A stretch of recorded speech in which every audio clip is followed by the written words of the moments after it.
Angie Greenup, back with more What's Your Healthy? You know, many parents say they have a hard time getting their kids to eat vegetables, but Mareya Ibrahim has a few tricks up her sleeve that she's going to share with us.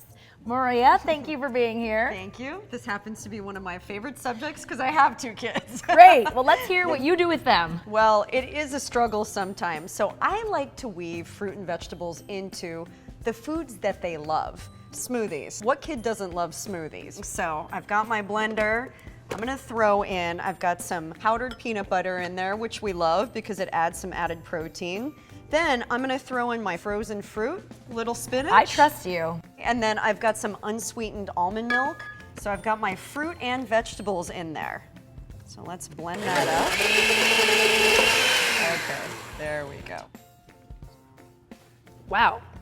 I'm shocked at how good this is considering all of the greens you put in there. Now, I love pasta, but I'm always looking for ways, again, to add more vegetables in. So instead of doing traditional pasta, take a zucchini. I'm gonna make zucchini ribbons, almost like little fettuccine with my peeler.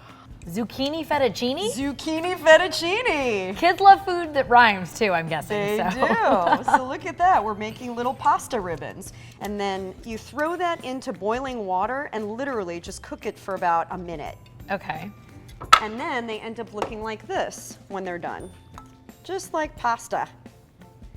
I'm gonna add some, and then the great thing too is I've got my marinara sauce, which is full of vegetables.